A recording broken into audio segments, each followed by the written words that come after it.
Welcome to the Think Fitness Life podcast, where we bring the mind, body, and gym together so you can improve your health, increase performance, and live your best life. For more information, visit thinkfitnesslife.com. Here are your hosts, Matt Gluckman and Eric Menchie. Today we're going to be talking about cold and heat therapies. My name is Matt Gluckman, and I'm with Eric Menchie. We are co-hosts of Think Fitness Life, a movement dedicated to mindset, exercise, nutrition to give you all the tools you need to be your best, to be your own personal trainer and live your best life. I'm over here really cold. No, I'm just kidding. But the main thing about heat and cold therapies is there's a lot of science that plays into it. You know, historically speaking, we had periods where we were really cold and periods where we were really hot. And now we understand more of the science and nuances of what that's doing in our body. And we want to go ahead and talk to you about the different ways that you can use this to enhance your performance and your longevity. So take it away, Eric. So I've been getting a lot of questions in the recent days. So one of my clients did one of the ice bath, cold plunge, and then went into the infrared sauna. And you had posted right after yesterday. Yesterday, you had posted about being out in the cold exposure, and just being in nature. And it kind of really sparked this thought in my head. Okay, well, I think people understand a little bit why it's good, but don't really understand fully like the mechanisms of how these things work and why they're really beneficial. People just think, oh, sauna's relaxing, which it very much is, but don't understand the benefits of it. And then on the other side, there are a lot of people on Instagram and I'm sure on TikTok that are jumping in these ice barrels.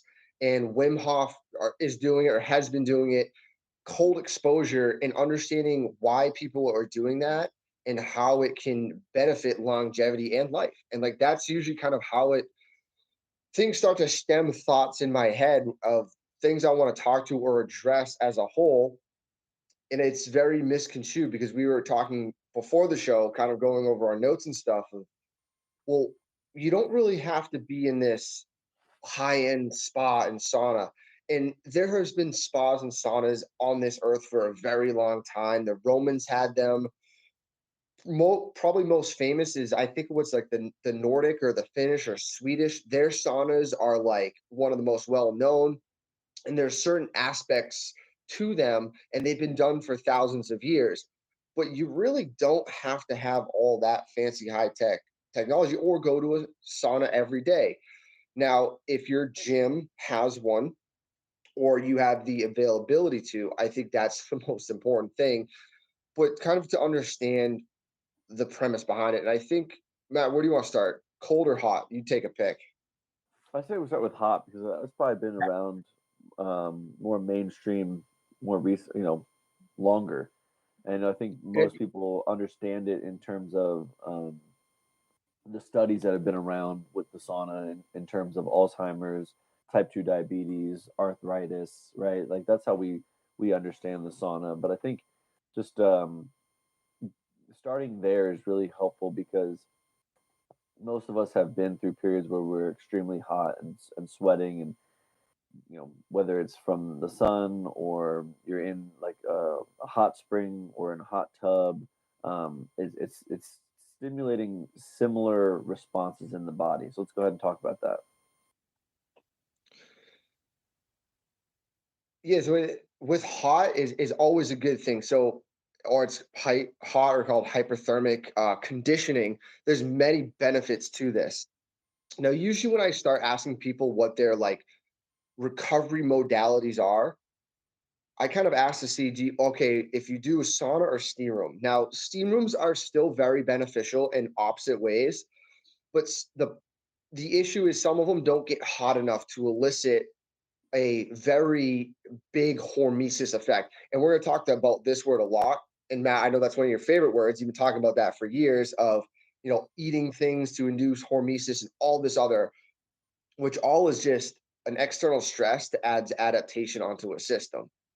Yeah, hormesis is just the act of little bouts of stress so that your body can overcome them. It's like it's like vaccines. The purpose of a vaccine is to let your body build up antibodies so that when it's next time that it's the virus or the sickness is present, your body already knows how to create those antibodies, and it happens more reactively, and your body's more ready, right? I mean, there's a classic line that coincides with this whole concept of we don't we don't rise to the occasion, we fall to our highest level of preparation. And that's what we're trying to do to our body. We're trying to create better instincts with our body. So when we can readily, um, you know, expose ourselves to little bits of stress, we're going to make ourselves better through time. That's another classic line of it never gets easier, you just get better. That's not that like the world around us gets easier as we age. It's the fact that we actually get better as we age, and that's what makes things easier. But yeah, hormesis is a favorite term of mine. But another one that comes along with these heat therapies specifically is autophagy. We can talk about both of those, but I think the big thing here is, um, you don't need to. I don't know. I get the idea of sauna and cold plunges, but you don't need to go out and buy a sauna to do this stuff.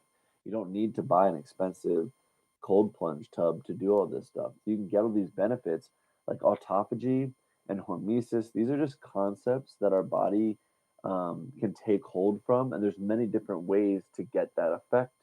When it comes to improving our body on a cellular level, though, autophagy is really only stimulated through extreme temperature changes, basically forcing our body into a corner and saying, deal with this scenario, or fasting. So a lot of times, what we want to do is just have various different stimuli that are making our body uncomfortable, and that's just diversifying our health portfolio, so to speak. Yeah, and with the bring up the use of like outdoor temperatures and exposure, always comes with caution first, right? If especially when we're talking heat, cold, same thing, but if you're in an area that has cold, your body's going to tell you kind of when you're cold and needs to warm up. Heat, you got to be very careful. If it's 100 degrees out, yes, you can go out in it. It doesn't have to be direct sunlight, but you have to understand, or with any heat like a sauna, you need to stay hydrated and you can't stay out forever, right? We're talking hormesis is small dosage. So for heat and sauna use, it's like 30 minutes to an hour. And at first, that's a lot for people. We're talking about if we're talking about being in a sauna or being out in the heat, but it does induce an effect, right? As we talk about it, the mechanisms that work is in the cold, you got to drop your body temperature by at least 2 degrees to start seeing an effect. Same thing, heating up, you're going to raise your core temperature and elevate it to induce the effects. And that's what we're looking for. So if people always stay in this like baseline, hey, I want to stay comfortable, I don't want it too hot, too cold, like you're not really inducing your body to stressors that's going to change it. And with heat comes saunas, infrared saunas. We'll talk about more of that rather than steam rooms, but that's still a heat that can bring benefits. But more or less, we're going to talk about it from a sauna standpoint, which you're going to increase overall blood flow and increase more nutrients to the blood, which is going to increase endurance, right? So that's a big thing. You get more blood flow, more nutrients to the cell, your overall endurance is going to increase, whether you're getting blood to the heart, to the skin, everywhere else through that. With that is shown also to be an increase of glycogen stores from 40 to 50% of being in a sauna or being in heat. Huh. Interesting. I didn't know that one. I So do it know also that. it Oh, works on go ahead. insulin. So it does improve insulin sensitivity, right? Per our last one. And that's, there's certain mechanisms that it's going to allow these cells to upregulate and take in increased enzyme activity. Heat increases enzyme activity. Cold Mhm. slows enzyme activity down. So when you're heating things up, just like you were to heat up water, molecules are starting to bounce off each other very fast. Yeah. Enzymes are going to speed things up really quick. So I know that you know they say the extreme heat in the sauna, fasting stimulate autophagy, but specifically with heat, they talk about heat shock proteins that help with Mhm. autophagy. Tell us a little bit more about these heat shock proteins. Are they like something that's dormant in our body, and they only that like the switch is only flipped when we get to a certain stress point in terms of heat? Is that correct? Yep, same thing with cold. So we'll get to cold in a couple minutes, but the shock proteins are there as like yet again a survival mechanism. If things are too hot, things start shutting down. Too cold, things start shutting down. And we're talking extreme heat. You go too far on the heat spectrum, your body will start cooking and your enzyme activity is really going to slow down because your body can't support that. So what these heat shock proteins do, they react to this level of hormesis and they say, okay, well, that this level of heat we're going to in turn increase protein synthesis through certain heat shock proteins in certain genes to upregulate more of a survival aspect of the body. So with heat, you're going to increase antioxidants. Specifically, one of the big ones is glutathione, which is going to repair damaged protein cells. So the heat is going to, or anything which is going to create damage to protein cells or cells, DNA, are reactive oxygen species. That's what starts oxidizing in our body and creating damage to cells. And a lot of things we know do that. So when we add this heat, it increases activity of heat shock proteins with it, which is hormesis, repairs the damage of the cells at a higher rate. So that's what we're looking for when we want to stimulate these shock proteins is to increase their activity. Now, this is And it, completely different than like muscle or exercise because that doesn't stimulate it. It's certain stimulus need to adapt. Like shock protein is like you need to have a great stimulus of that heat on the body to activate these proteins. and it's pretty cool because they almost kind of happen at the same time, right? The heat shock proteins happening at the same time the autophagy is happening. So it's like the extreme, our exposing ourselves to extreme heat is turning on two pathways. One that's saying, let's see if we can fix everything, and another one that's saying, well, if we can't, we're gonna have to cycle these out and get rid of the waste. Anything that's old or needs to be destroyed or anything that's already damaged. So it reminds me of like spring cleaning. Like when I clean out my closet, and I think of things that like I want to keep and fix, or things that I want to get rid of. So it's the same thing that happens to your body, and I think it's so fascinating because so many times do we temperature control everything in our lives, with our car, with our place of work, with the place that we reside.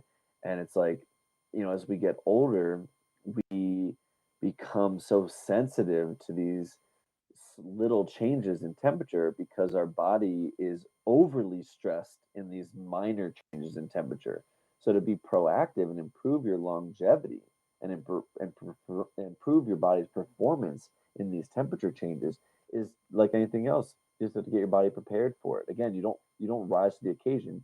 You fall to your highest level of preparation. So you have to be incorporating this type of uh, we'll say it modality, training modality into your routine if you want to think about the quality of your life and the quantity of your life.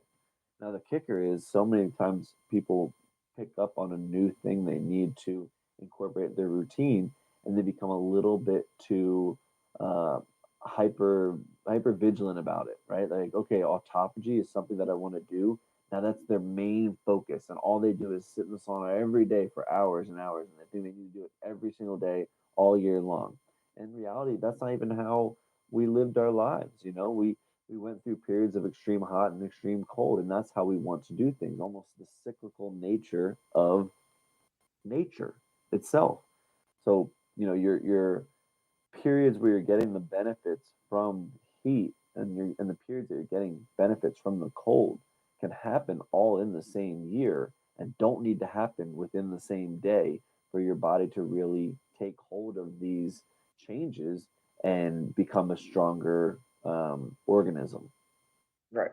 And at the end of it, right, it's always like we're with this, whether it's, enhancement, you're looking to make the body more efficient. So you're literally adding more antioxidants to improve function, and you're creating the deformed cells or the non-optimal cells to be get killed off and get in the body, you literally get rid of them. So you're dealing with that oxidative stress and you're building a better defense system over time. And that's what one of these aspects of these heat shock protein do. The other one with the sauna is you're going to get protein synthesis increase through those, but also hormones. Like growth hormones going to increase dramatically depending on how long you're in there for. If it's 20 minutes, you're going to get twofold, but if you're in there for an hour, it's 16-fold. And that's a huge increase of growth hormone, which just still leads to the increase of protein synthesis of creating better, stronger cells with these heat shock protein cells. And it all comes kind of full circle with each other, that you're improving insulin sensitivity, but you're increasing in growth hormone, which they kind of bounce off each other, right? Growth hormone induces like growth, which is going to allow the receptors to deal with insulin better and allow more muscle mass to be used and utilized, which is increasing glycogen stores, which is then increasing insulin sensitivity. So it's a win-win-win across the board. It's not just these mechanisms are happening separately, they're all tied together with that. And that's just at like a muscular level. We can start talking about the brain side of things, where you're going to get improved neurogenesis through heat, improved neuroepinephrine, which is focus and attention. So then you're going to get more new brain cells because of the heat and its effect on the brain, and it's going to release dynorphins, which is going to make you feel good. And a big thing with heat is, right, so endorphins give you kind of that, the dysphoria, the runner's high, all that stuff.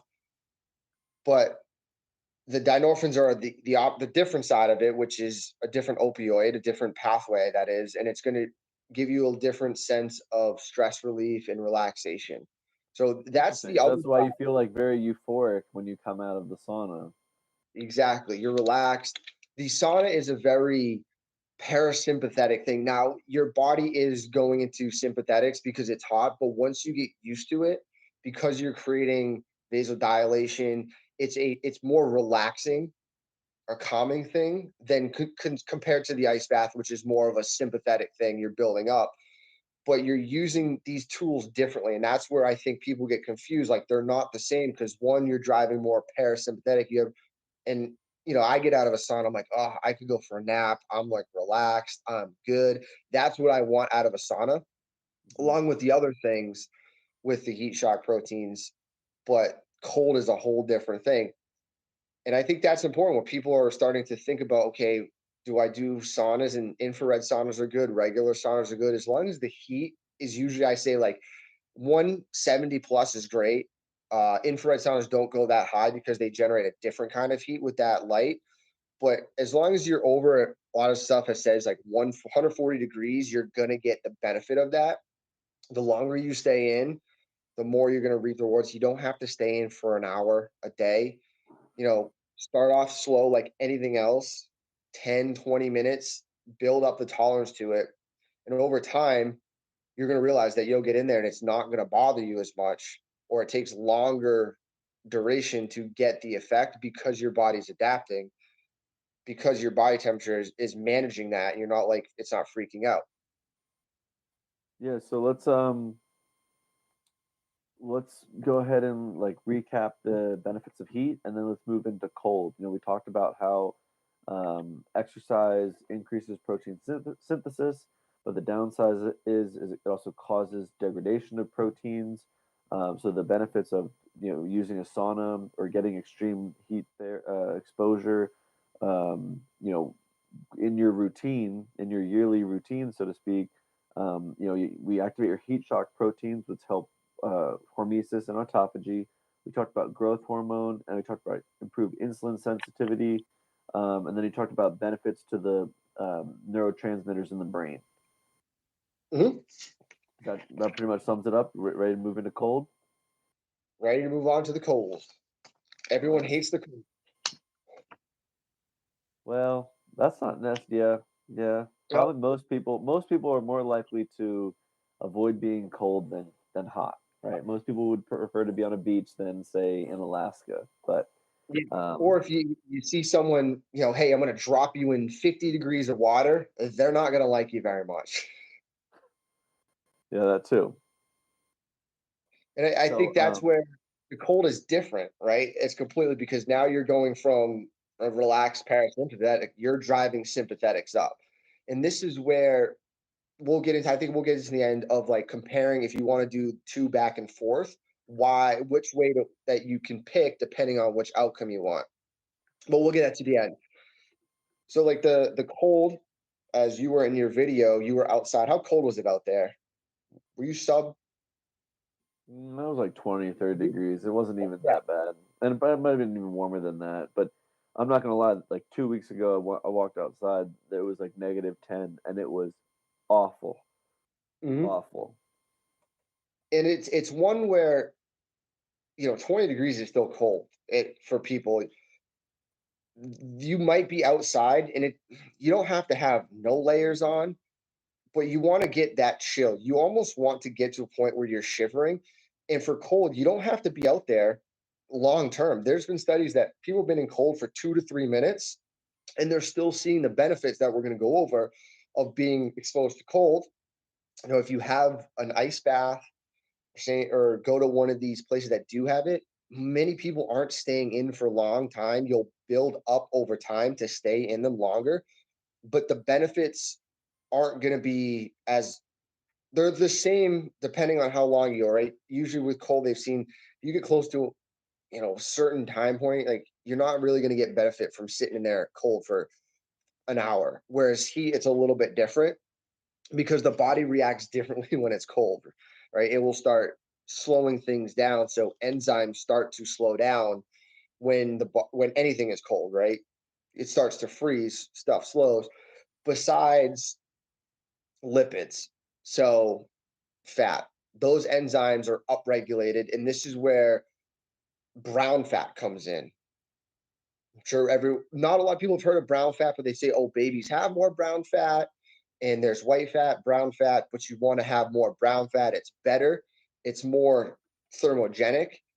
And the reason why cold exposure does that is it brings increase of mitochondria in adipose tissue. So it increases the like furnaces of fat cells in the fat cell itself.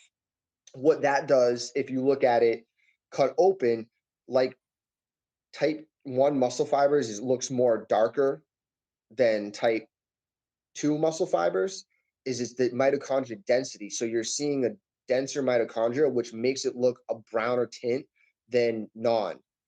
And when you do get this brown adipose tissue fat, it activates more of this non-shivering thermogenesis. So it creates heat for the body because the mitochondria are working. And what the cold does is it kind of uncouples the mitochondria to create this heat, which induces more mitochondria to be made as a survival mechanism to keep you warm. So So that I think that that's a heavy hitter in the cold one right there. I mean, we're gonna need to do a whole separate live just talking about fats because yeah, that's a whole nother rabbit hole to talk about brown fats, white fats, beige fats. I think there's yellow fats. But yeah, the basic premise, right, is that brown fats are more associated with um, uh, health and performance, Mhm. and they're more of the fats that's like in between joints, supporting tissue there versus like stored fats on our belly. That's more white fat.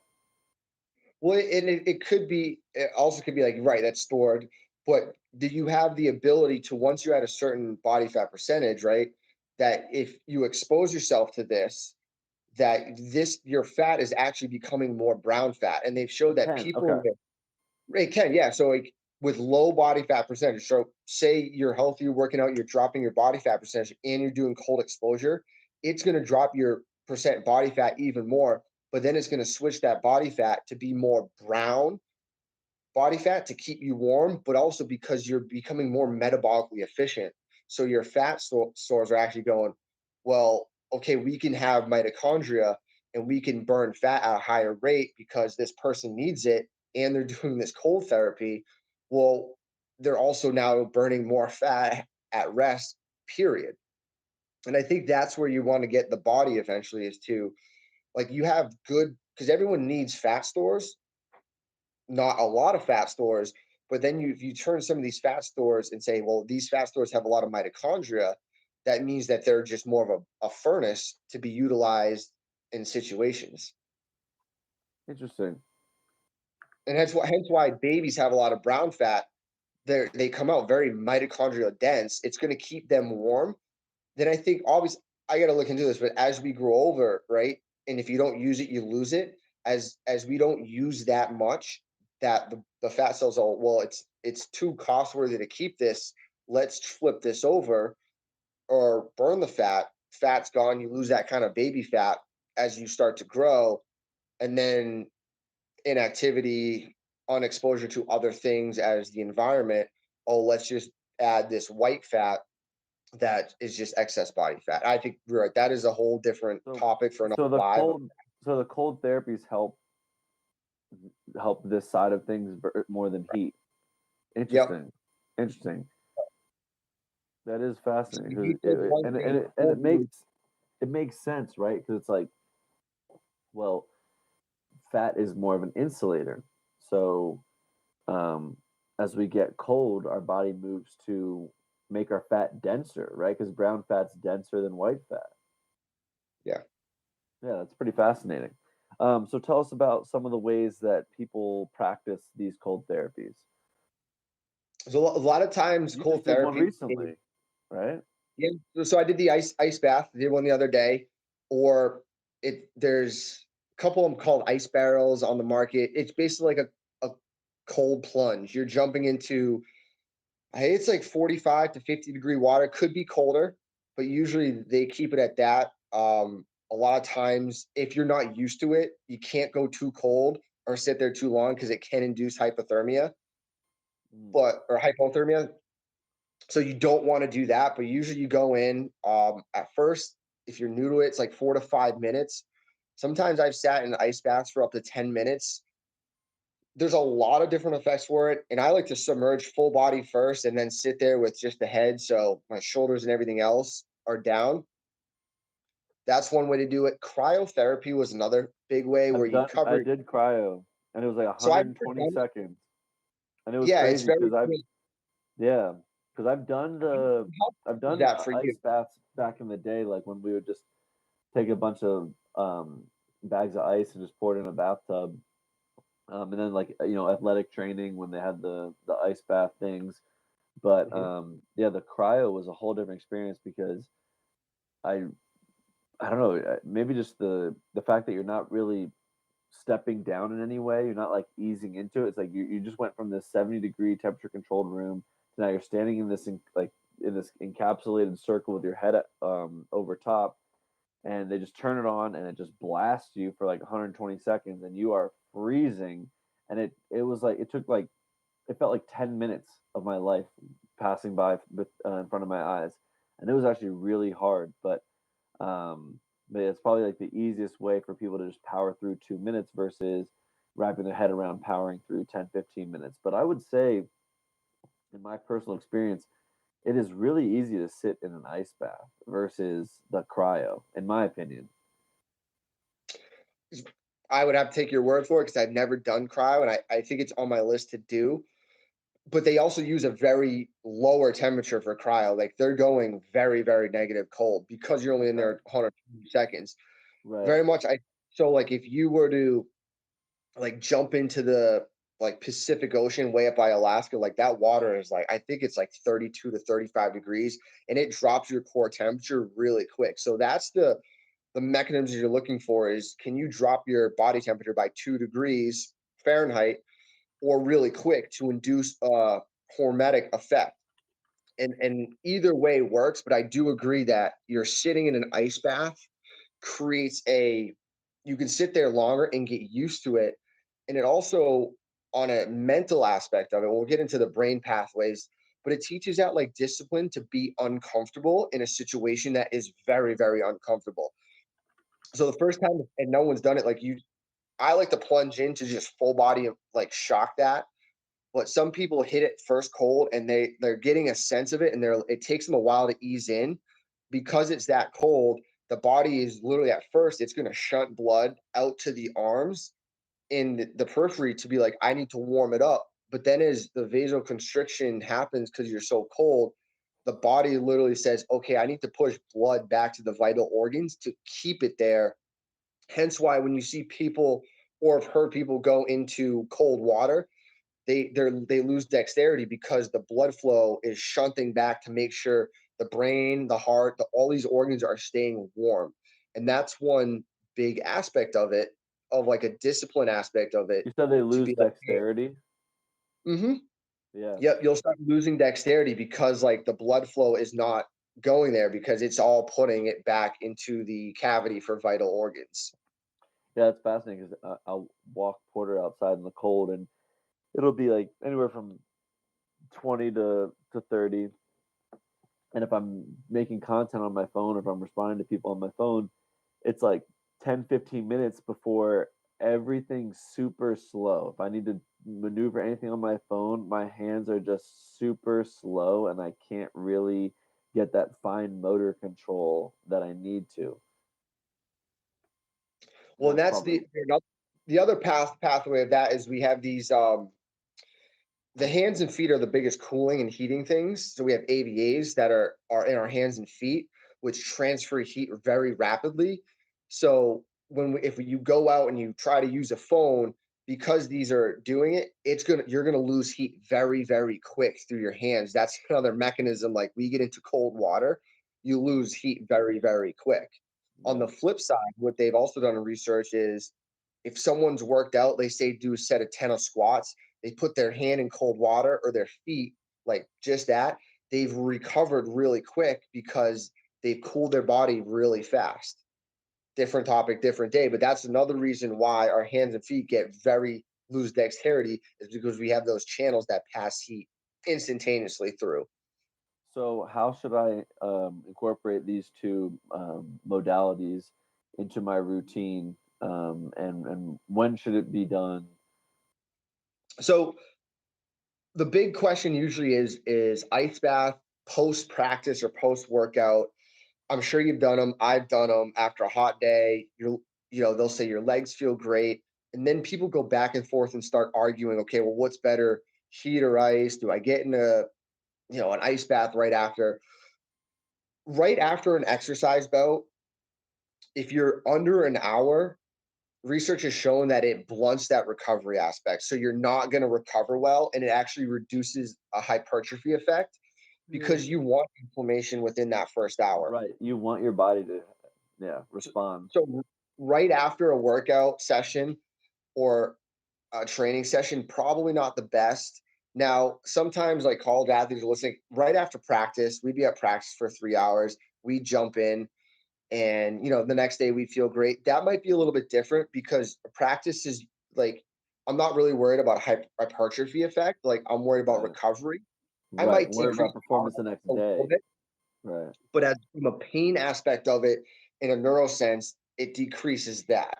Now, if you do want to use it post training, everything's got to be an hour post. If you do an hour post, it's the anti-inflammatory response is increased huge up to 72 hours post. And Yeah. they've shown after like plyometric workouts and strength workouts, if you've done cold after about an hour, you've increased the power on the next session. Heat is a little bit different. You can get away with it post because you're creating more vasodilation. So you're bringing more nutrients in. Your body's already heated up. So it's kind of just continuation of that. So post workout sauna or steam is not going to hinder anything. It'll increase that likelihood, but And cold's got to usually be. help people to get parasympathetic sooner post workout. Yep. Mm-hmm. Helps aid in recovery. And I'm glad you mentioned that because I was going to say, like, for general pop, um, if you're trying to, just be healthy or be fit, lose a little bit of fat, You definitely can throw them in your weekly routine. I would say again, I don't think it needs to be overdone. I would say like once a week is totally fine. And if you're like in the winter and you're doing more cold immersion for 6 months, once a week, that's totally fine. That you might not sauna because here, like when the summer rolls around, you'll get your sauna then, and you're still getting your body to improve these different systems and mechanisms in different layers at different times throughout the year. Uh, but I wholeheartedly agree. Like, if your goal is performance, if you're an athlete, then absolutely you want to be using this stuff on a daily basis because it's going to just boost your ability to recover essentially. And like Eric said, like an hour after you've had a tough workout, if you go lay in an ice bath, like if you were, yeah, whatever, if they had a UFC card last night, if you had just fought and you know, uh, 25 minutes essentially getting beat up, totally, I'd have you in an ice bath that later that night. It's going to just aid in recovery and blood flow and reducing inflammation and reducing bruise points and reducing any damaged ligaments and tendons. Um, so it just depends on the extreme use of your body to how much you need something like this in your system. For the general person who just cares about general health and fitness, like just make sure they're thrown in sometime during the year, a couple times. I'd say like if you did cold exposure 4 times during your winter months, once a month for 3 to 4 months, you're going to be getting a lot of good benefits from that. If you wanted to really amp it up once a week during the winter, and then same for heat as well. But I don't think it needs to be a hyper focused aspect. You still stick to the basics when it comes to exercise, sleep, and nutrition. Those are still going to be the bigger players that need to be dialed in before you just say, "Oh, I need to lose a lot of weight. I need to get healthy." These are not a day one modality. This isn't like, "Oh, I'm getting started. Let me just work on extreme heat and extreme cold," because they're not going to be the biggest bang for your bucks. This is going to be more training better instincts, more internal mechanisms that on the surface level, you might not even totally notice what benefits are happening. But if you are exercising regularly, if you are getting your sleep dialed in, if your nutrition's dialed in, then you add some of these modalities in, you're going to notice an improvement in your recovery. You're going to notice an improvement in your workouts, and you're going to notice improvements in deeper sleep. So I Yeah. think that's But important to mention. you could, right, if you could start to do some of the sauna stuff, say if you don't exercise and you're someone who's overweight and is on the edge of like metabolic syndrome or diabetes, you could go to sauna sessions and try to increase like insulin sensitivity through that aspect. Now, it's not going to be a cure. Like we're not curing anything, but you could aid and help that. But it's got to be consistent, more or less. And like the other stuff that you mentioned are the heavy hitters. If you can do them all together, like that's the most important.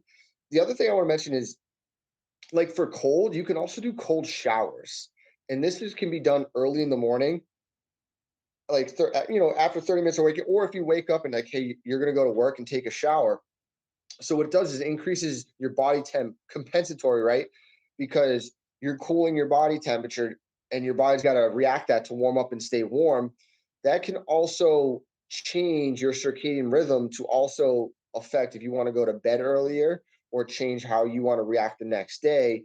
But cold showers are also a great way to kind of start your day and wake up because it will kind of shock the system. Now you don't have to stay under a cold shower for long. It could be, a minute to 3 minutes, and also kind of wakes you up. It gets the system going for that day. That's another method to use. If you don't, most people have a shower. You don't need to have it freezing. It's just got to be cold enough to kind of shock the system or decrease overall just body temp. Heck yeah. Sauna's a little bit different. Hot showers won't get hot enough. And also you don't want to burn like hot water on the skin. That's why I don't like to talk really about steam rooms, because if you crank the temperature too hot, you actually can burn yourself because it's a moisture thing and the moisture can be heat. But the other thing that people were asking me about, these places, one person said, oh, you got to do the sauna first, then the cold plunge, where I did the cold plunge first, then the sauna. And it kind of all depends on the mechanisms you want to work with. So cold is sympathetic, sauna is parasympathetic. I chose to do the cold first, constrict everything.